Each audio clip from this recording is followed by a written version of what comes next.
My dad was the seventh son of a seventh son, so that meant that his father, Edward Patrick Barrett, that Eddie Barrett was named for, was also the seventh son. And for some reason, the Irish set great store by being the seventh son of a seventh son. It meant you were destined for great things or great doings or good luck or something, I don't know. But his older brothers were in the United States, up in Massachusetts, building railroads.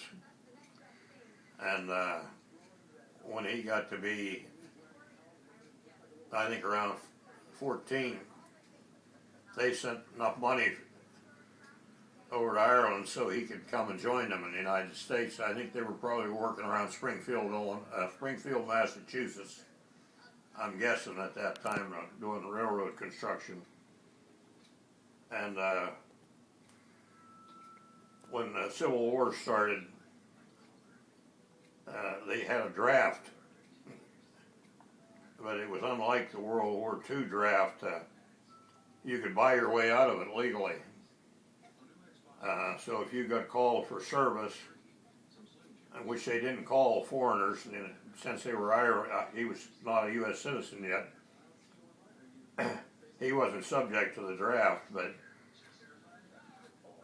you paid a guy $500, he'd go serve 6 months in your place, and then he'd be discharged. That's the way they did it for the draft in those days. So he did that a couple of times. He served 6 months, got the $500, and went back and did it again, and that's how he got enough money to send for his sweetheart, his girlfriend over in Ireland, who was a year older than him. Her name was Bridget Gilbert. That's how my oldest brother got the name Gilbert. That's where it came from. It was his grandmother's maiden name. And he worked on railroads, building them, and in a section, was a section boss on being on a railroad. And I think they were living in Knox, Pennsylvania, when they were building railroads up in there. I believe that's where he was living when my father was born. And then he got transferred down to West Virginia, and then he was working up probably in the Allegheny County area.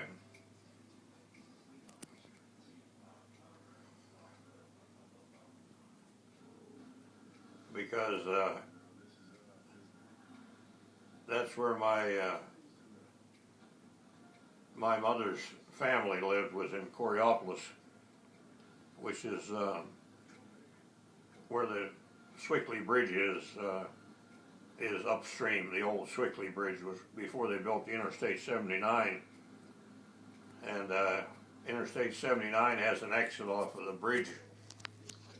It exits onto Neville Island, and then there's a little bridge that connects it to the town of Coriopolis, which is adjacent to it on the shores of the Allegheny River there. Or that's the Ohio there, excuse me. The Allegheny and Monongahela join at the point and form the Ohio, which actually flows north out of Pittsburgh. I forget that sometimes. But my dad was in the refinery business. After he left the Bessemer Railroad, he and his uncle Frank, the one that wound up in Parker, Bernie's grandfather and Eddie's grandfather, they both went to the Western Allegheny when the Bessemer Railroad leased it. And when they gave the lease up, they had the option of returning to the Bessemer with the same roster position, not the same seniority, but if you were number 99 when you left, you were 99 when you come back. If anybody passed you while you were gone, then that was just tough. And Frank decided to stay on the Western Allegheny. And that's where he worked until he was, his health, he was in a wheelchair after that. He couldn't work anymore. His nickname was Pig Barrett. That's what they called locomotives in the old days, steam engines, pigs. And the locomotives were engineers were called hoggers. They still called them that when I worked on the Bessemer Railroad, when we had all steam engines. But my dad told me that when he went back on the Bessemer, they were getting defective forgings from the foundries that were built as part of the locomotive, where the tender, the coal and water would be that ran the steam engine, would fasten on there with a pin that ran down through that coupler. It wasn't a coupler like we have nowadays, but it was an opening in the casting, and the pin fastened that pulled the tender when the locomotive moved. And you couldn't see the defects in the castings externally, but they would be internal. And when they'd go around to bend, sometimes the torque would cause that casting to fail. And when it did, the engine lacked stability when it wasn't fastened to the tender. It would tip over on its side. And being a steam locomotive, if it tipped over on the engineer's side, he got scalded to death. If it tipped over going the other direction on the fireman's side, the fireman got scalded to death. And after he'd seen that happen 2 or 3 times, he decided he didn't want to be a fireman anymore. So he wound up working as a refinery, the first one that was built in the United States. It was all German engineering. They had what they called the wax plant process. What was part of the refining? What was your dad's full name? What was your dad's full name? Oh, William Miles. William Miles Martin. Same as my nephew, Bill Barrett, who lives in Kentucky. William, that's what his name is, William Miles Martin. And his brother Eddie, his kid brother, was named for Edward Patrick Barrett, which is my dad's father. But they built the first refinery on Neville Island. And the reason for that was when they drilled the first oil wells up in Titusville, Colonel Drake, there were no pipelines, and most of the oil was transported by barge down the Allegheny River. And consequently, it was easier. It was shipped in barrels. That's why oil is still referred to today as paying so much a barrel on the stock market, for instance. Not that it's shipped in barrels anymore, but in those days it was shipped in barrels, and on those river boats, barges that floated down the Allegheny. And the easiest way to get up to where a refinery was if they built a refinery on an island like Neville Island that was in the river. And then every time a new refinery was built, using the wax plant process, they'd have to find somebody to operate that was an experienced wax plant operator, which my father was. So consequently, he moved from there. I think that's where he met my mother, because she lived in Coriopolis, and he was working in Neville Island, and they're practically one. What was her full name? And Lusher. But they didn't all pronounce it Lusher. It was spelled however you wanted to spell it.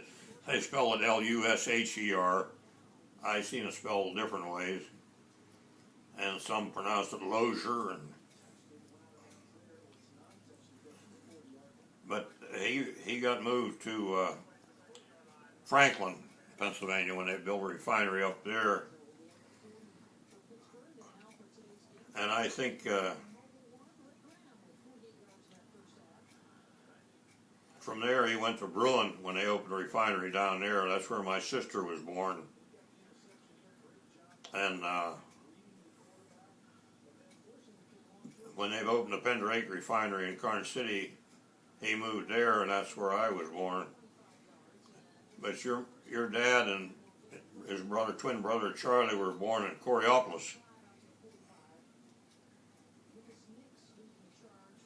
So that was before they moved to Franklin. I think that hospital might still be there in Coriopolis.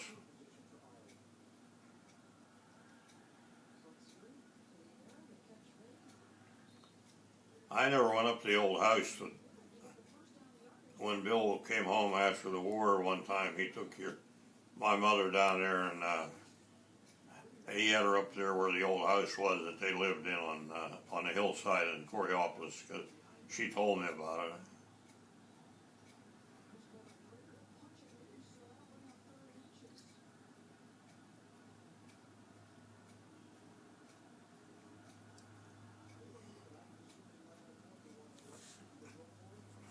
My dad's mother died when he was only about maybe 13, and I don't even think that cemetery was open yet, but she was the one that was involved with buying the plots in the cemetery, because they were getting ready to build a cemetery there, and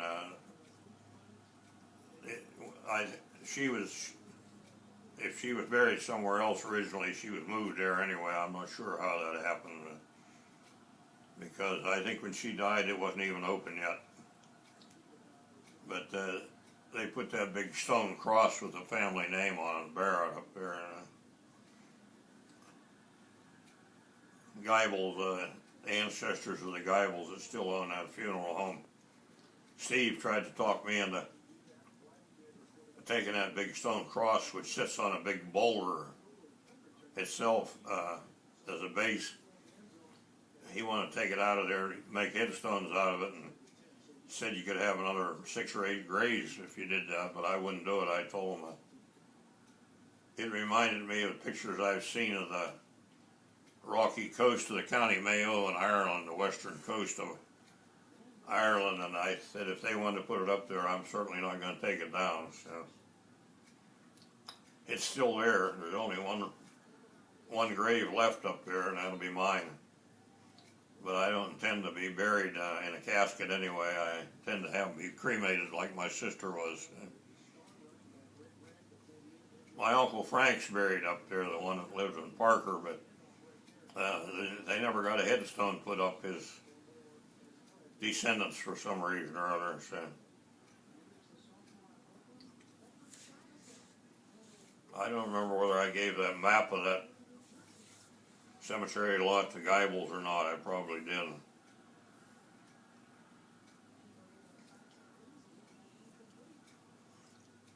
At one time or another, I was one of the many Barretts that had to pay for what was always called perpetual care for the cemetery, but some perpetuals are less than others. So can you tell us a little? I don't know how your dad managed to find that cemetery plot up there. It's adjacent to ours anyway. Yeah. Can you tell us a little bit? You know who takes care of it now?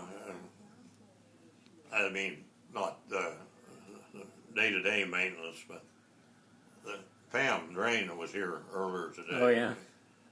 Yeah, she has Raul is buried up there.